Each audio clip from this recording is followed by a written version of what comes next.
सभी मेरा सलाम, नमस्कार, सत श्री अकाल, जोहार। कल 23 फरवरी है।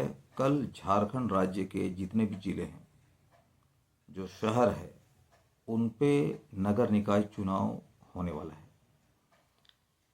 और इसमें पार्षद पद के लिए जो वार्ड के जो हैं, जिसे हम वार्ड काउंसलर कहते हैं, उस पद के लिए काफ़ी लोग मैदान पे हैं। उसी तरह 24 जिले में जो शहर हैं, उन शहरों में महापौर या मेयर पद के लिए भी चुनावी मैदान में काफ़ी तादाद पे लोग हैं।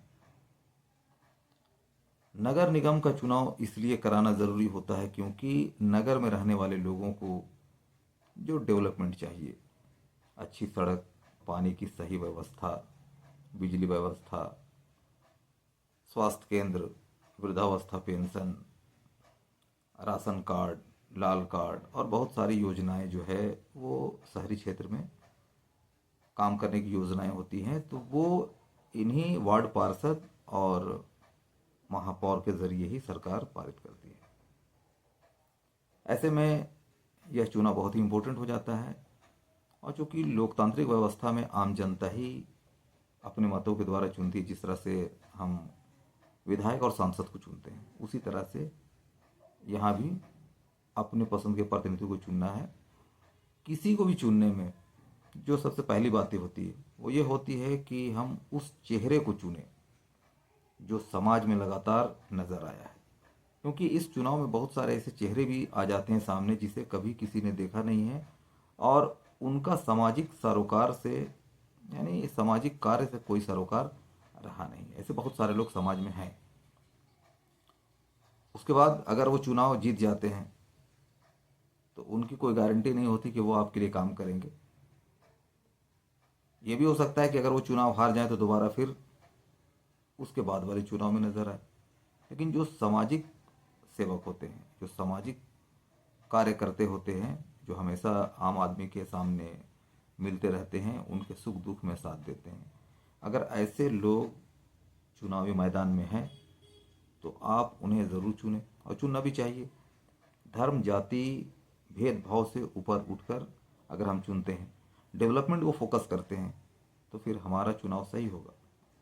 लेकिन अगर हम जाति धर्म को बीच में लाते हुए किसी को चुनते हैं तो फिर मैं समझता हूँ कि ये ठीक उसी तरह से बात हो गई जो आमतौर पे देखा जाता है कि जो विधायक या सांसद बनते हैं वो किसी न किसी राजनीतिक पार्टी के होते हैं। और आज के टाइम में देश में किस राजनीतिक पार्टी की क्या विचारधारा है ये किसी से छुपी हुई नहीं है, लोग अच्छी तरह जानते हैं। तो यहाँ पर प्रत्यक्ष तौर पे कोई ना तो पार्षद का जो है चुनाव लड़ रहा है किसी पार्टी के थ्रू, और ना ही मेयर पद के लिए जो चुनाव लड़ रहे हैं वो भी प्रत्यक्ष तौर पे। लेकिन हर किसी कैंडिडेट के पीछे, हर किसी उम्मीदवार के पीछे एक पार्टी है, एक राजनीतिक दल है। अगर हम रीजनल पार्टी की बात करते हैं तो झारखंड मुक्ति मोर्चा, उनके समर्थित उम्मीदवार भी मैदान पे हैं, राष्ट्रीय जनता दल के उम्मीदवार भी मैदान पे हैं, राष्ट्रीय पार्टी कांग्रेस के उम्मीदवार भी हैं और भाजपा के भी उम्मीदवार मैदान पे हैं। और आम जनता इस बात को अच्छी तरह से समझ पा रही है। तो चुनाव है, हमारी भागीदारी सुनिश्चित होनी चाहिए।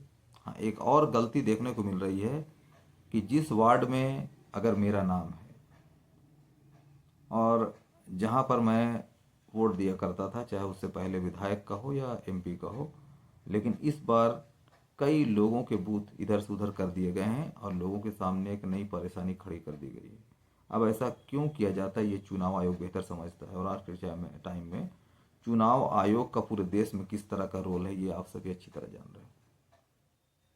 तो परेशानियां हैं, लेकिन हमें वोट भी करना है, क्योंकि अगर हम वोट करेंगे तो ही हमारे जो है वो शहरी क्षेत्र का डेवलपमेंट जो है वो उसका एक लाइन अप हो पाएगा, वरना नहीं हो पाएगा। तो इन बातों का ध्यान रखें। और जो मैसेज मैं दे रहा हूँ ये मेरी अपनी बात है, बाकी हर कोई आज़ाद है अपने ढंग से किसी को भी वोट देने के लिए। बहरहाल अपने वोट का जो है वो पूरा यूज़ करें। जय हिंद, जय भारत।